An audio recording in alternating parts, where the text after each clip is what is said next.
There used to be something which had so much energy that it created the Big Bang.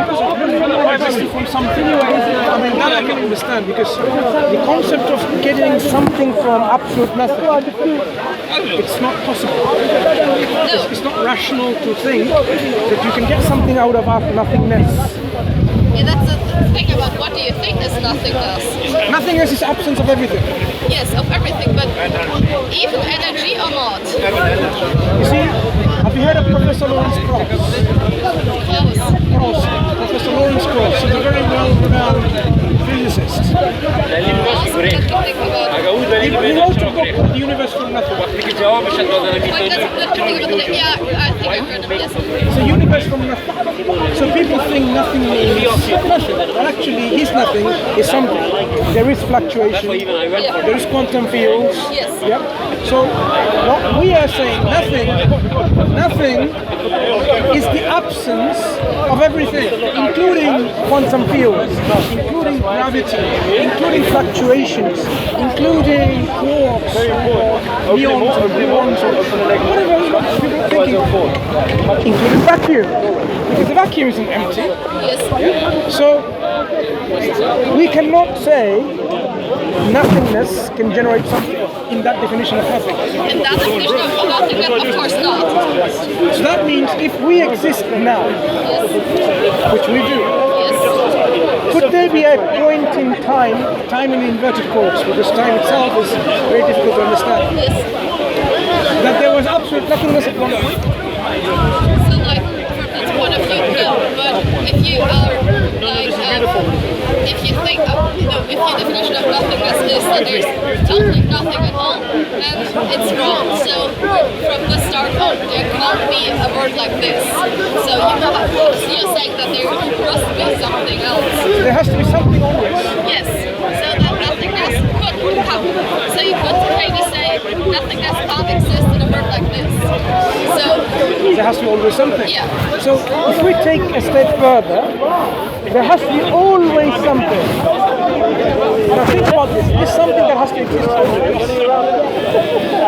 What would be the attributes of that something? That something. What would be the qualities of attributes? Something that exists always. Either that something, let's say this something is alphabet A of the alphabet, right? Yeah. You can ask, where did A come from? Did A come from something else? Or A is always in existence? Because why stop at A? So you can have these possibilities where A came from B, B came from C, and so on, ad infinitum. Carries on.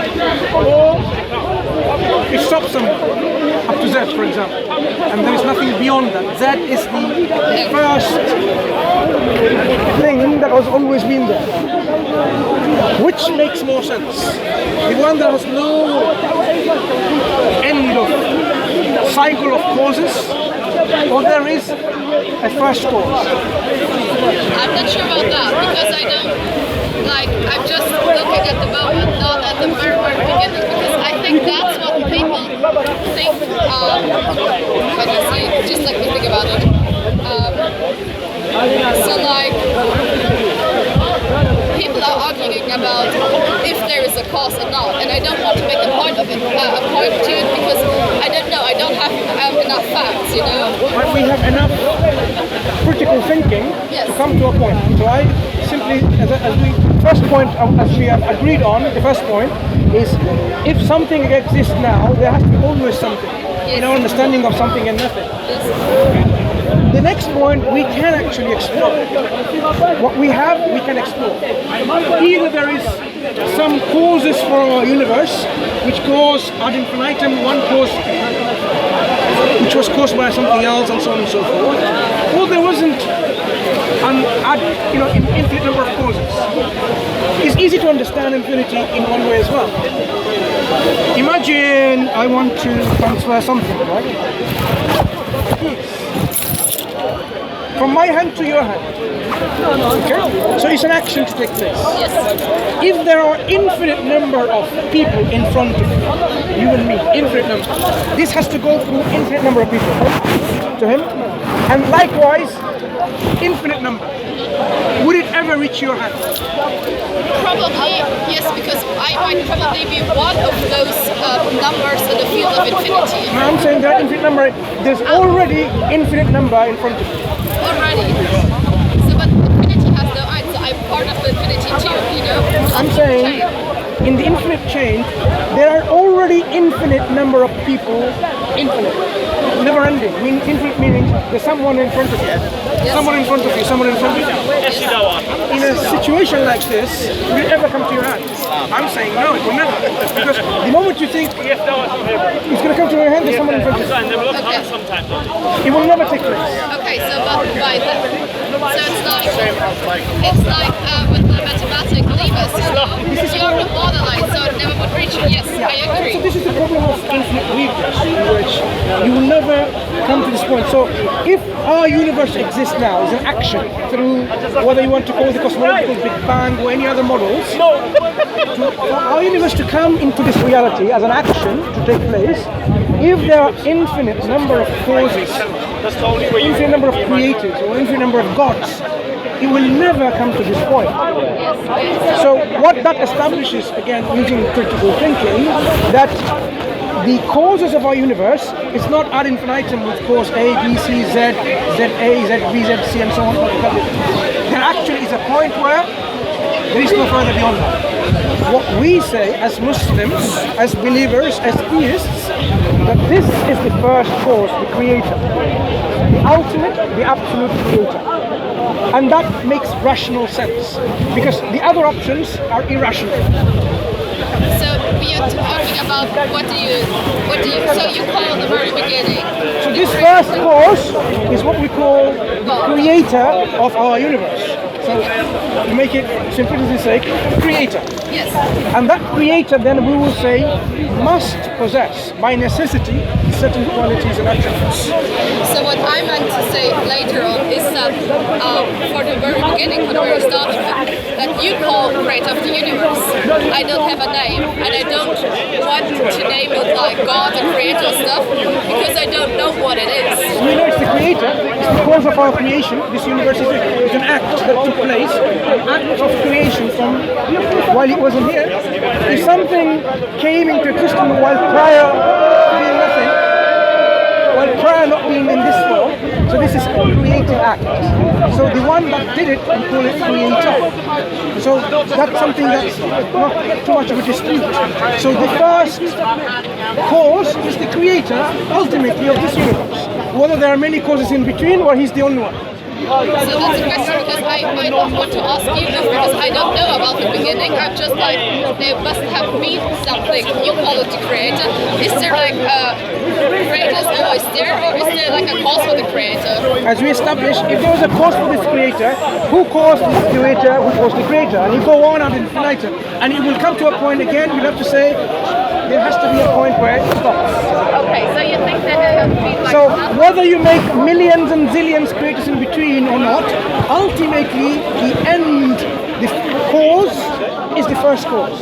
And that is the creator that we believe in. The creator that brought this universe into existence. Okay. Which is not caused itself or himself. There is no creator for that creator. So the question doesn't apply like who created the creator, because we've already exhausted this. Yeah? So what would be the necessary qualities or properties, attributes of this cause, the first cause, the creator? For me, like what you are calling the creator, I didn't What like... would you want to call it? Cause? No, I think it's more or less like energy, like quantum energy. Okay, energy. The first energy that hasn't got anything else to cause it to be there. Yes. What other properties and qualities does this energy have that brought us into existence? Coincidence. Coincidence? I would say unlikely. I'll tell you, I'll give you an example and say why not. I would say this energy possesses something called self-awareness and a will. Power, of course, energy is power. It's already given in the definition.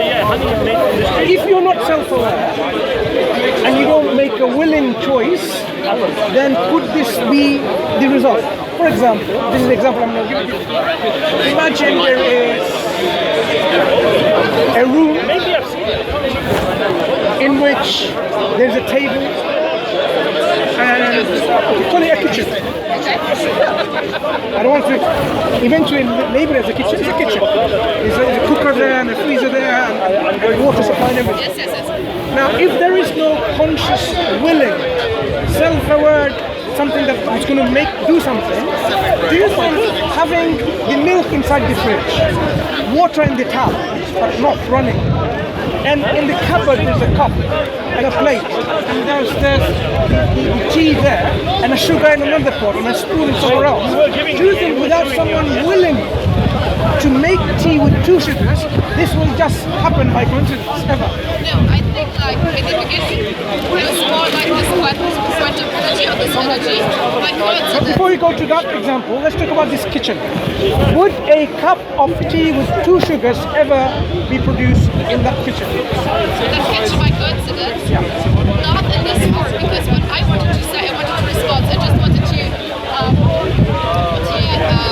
say what I mean, why I responded like this. I think that first of all, with this energy and coincidence is created the purpose of atoms, and by coincidence, atoms start to create small particles, small molecules, and if they reach, after reaching a certain size, so a certain complexity, there with the beginning of this, sorry, just a second.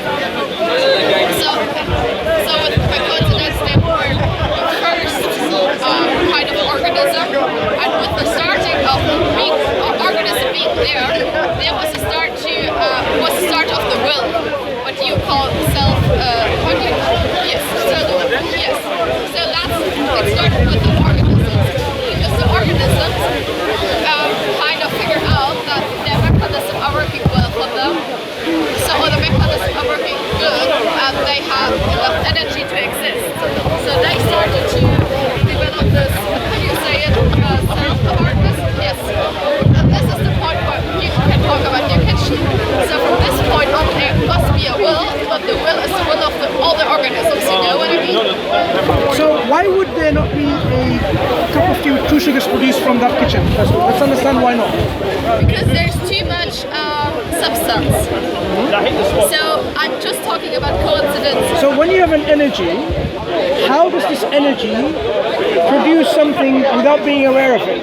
So where did the energy come from is inherent within this particular cause. It was not given. Because we're talking about the first cause, the prime mobile, the first cause which exists by necessity. If it doesn't have a will and self-awareness, you are saying something proceeds from it, and then eventually these things come together. Do you know how complex the first living cell is? It is very It is impossible to self-organize.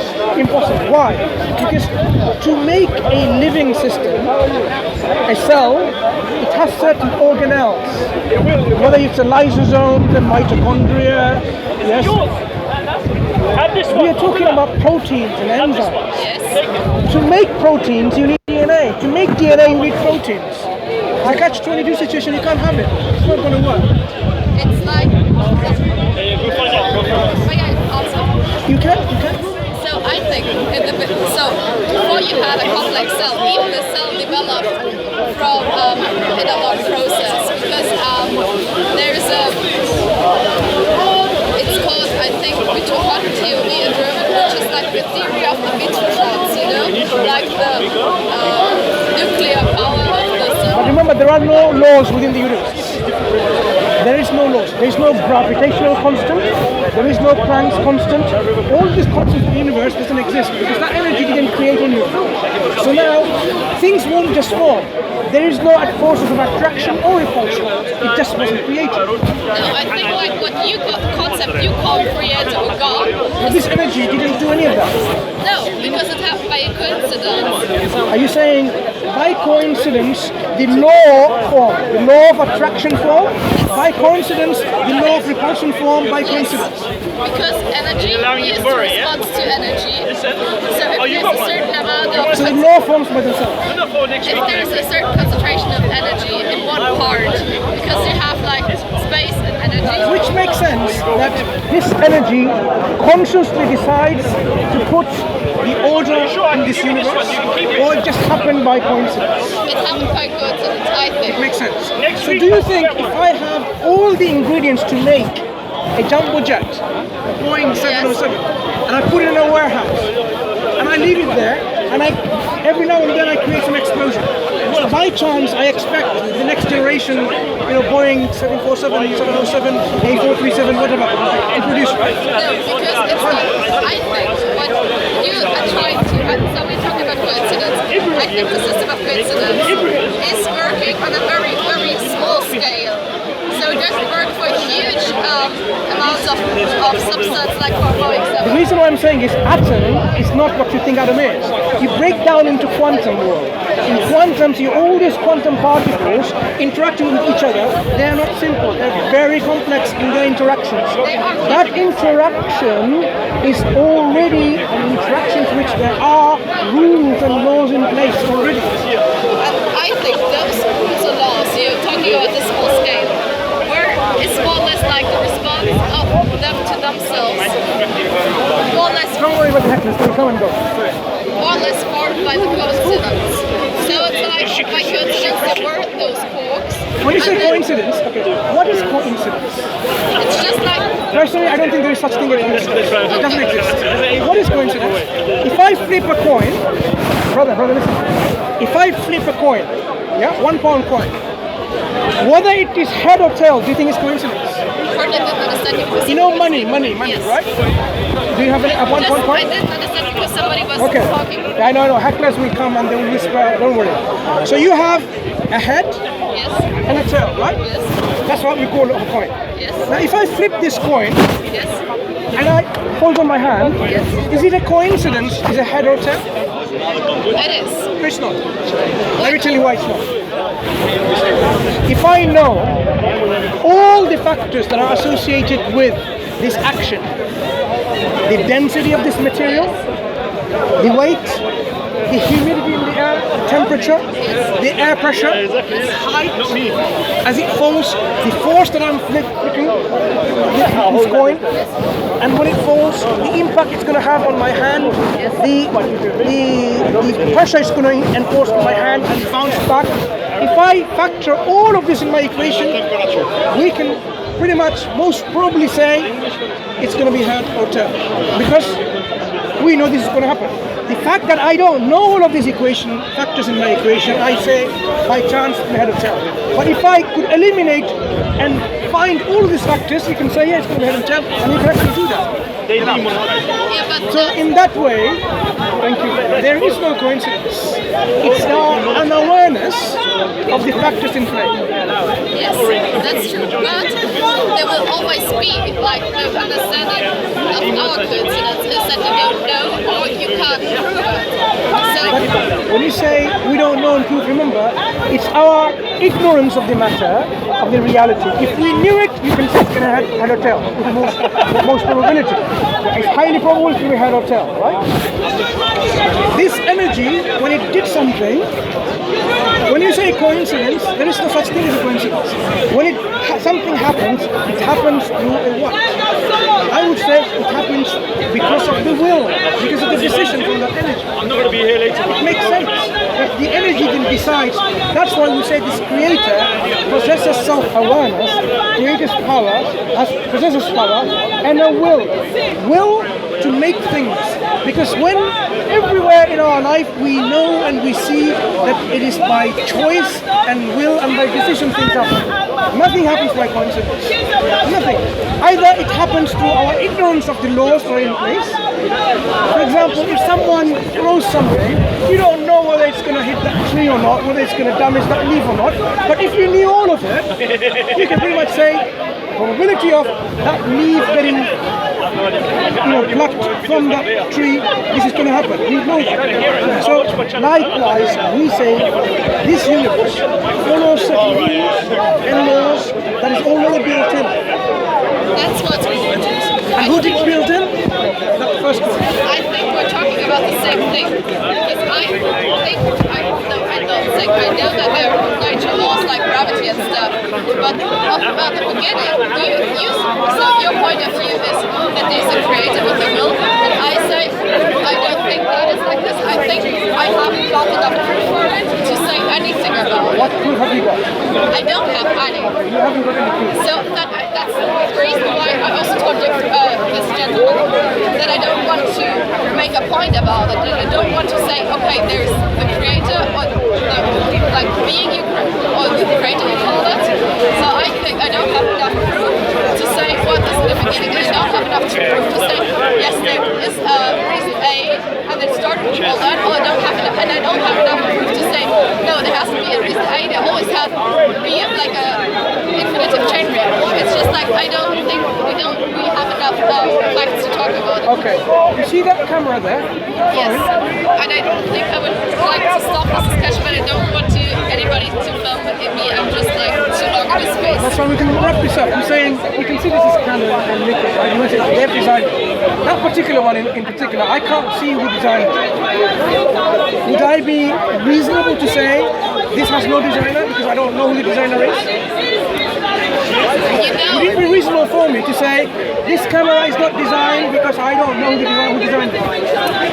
You can say that you know that there should be a designer because it's already an amount of substance there. What I'm talking about is about the circumstance before the very beginning of substance, and that's why what we are arguing about. Now, you say there's a great, and I say I don't know what there is, and I don't have any facts based on that. The difference is, I'm saying, when we look at the reality of this, whether it's this camera or the whole universe in its operation, I see the action of a designer in place.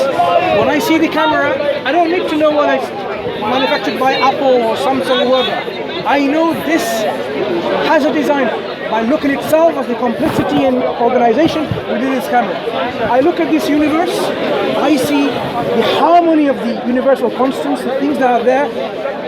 You can say this camera is just a coincidence and believe in it. You can believe in that. You can believe the camera came by itself through coincidence. But me, I cannot accept that. Just like I cannot accept this universe by just come by coincidence. Because it's so precise, so organized.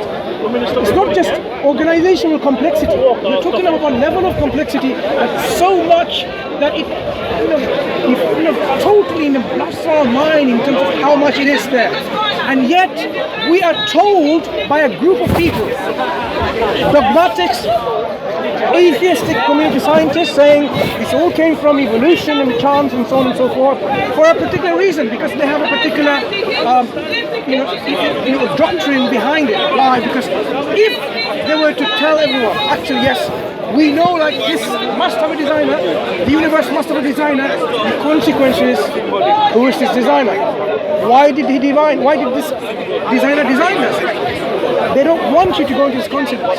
So that's the difference between a theistic perspective and an atheistic perspective. You as a person of intelligence, you can see the universe around you. No one will say, don't use your critical thinking. Using your critical thinking, you will see that everything within this cosmos, whether it's a tree or another animal, a cat or a dog or a snail, you can see the complexity and the harmony and the precision and the laws that are bound within that system. And yet somehow someone is telling us that is the chance product. A product of a chance over maybe 13.6 billion years. For me, I don't buy it. For you, it's up to you. But at the end of the day, I'm going to die and you're going to die. And we will see the reality. When we face the reality and we are then questioned about our reality, why did you not believe seeing all the signs, all the evidence all around you? And you'd say, what would you say? I know what I can say. Because I know I've seen it and I've accepted it. I didn't reject the science around you. You have to account and justify your belief. That's between you and what you see in the afterlife, if there is one. I believe there is an afterlife, and I believe there's a heaven and a hell. Hell is for people knowing the truth, they reject it, the reality, the truth. Heaven is a place where God, our Creator, has created for us, for our happiness and joy and tranquility. This is not heaven. That's why we have some suffering here and there. This is a place of our testing, whether we actually deserve to go to eternal happiness, or we are so arrogant and stubborn, or so uncaring, unmindful, not even bothered, and then we decide against ourselves to go to a place of torture and misery and unhappiness and suffering and pain. That we are all making. Our Creator, when you compare your concept of the energy and our Creator has attributes which no one gave. Just like your energy would have attributes and qualities no one gave. We say our Creator is self-aware, alive, conscious, meaning someone who is aware and has a will, but also just, and also kind and merciful to the creation that our Creator created, and created us for a purpose. Our Creator didn't create this all in vain and everything and just let it be. There's a reason for our creation. Every part of your body has a function, has a purpose. Your eyes, your lungs, your liver, your kidney. There is a set function and a purpose which you or your parents can put in place. None of us designed, or you know what, the purpose of the inner cells, the cochlea in our ears is to make us hear and have a fine balance as I'm standing. We didn't design it. The whole body, we are told we have no purpose. Our purpose is to be happy and to make money and to have a man or a woman in our life and that's it and live and die like that. No. We have a purpose in our life because all part of our body, your shoes have a purpose. And yet, we don't have a purpose. Our purpose is to recognize our Creator and be grateful to our Creator. If someone gave you, you know, a kidney or a lung or a heart transplant when you needed it, you would be grateful and thankful to that person because that person gave you out of their own kindness and generosity, perhaps. And being grateful and being thankful, showing that gratitude is your natural response. When you have a heart transplant from someone or a kidney from a donor, you will be thankful to them, say thank you. Our Creator has given us all of it, 2 kidneys, lungs and a heart and a digestive system and so on. Our natural response, we say, should be one of gratitude. Thank you. And that is what we say the purpose of our life is, to be grateful to our Creator and to live our life according to what our Creator wants us to live, so that this is linked with the hereafter. So that's we're talking about religion. I don't want to talk. That's fine, because you have to go. I just want to summarize this before you go. Yes, I don't want to talk about religion because I think I don't have enough facts. So you can believe in the Creator if you want to. I don't want to serve you, but I want to be like, I'm still looking for facts. Thank you.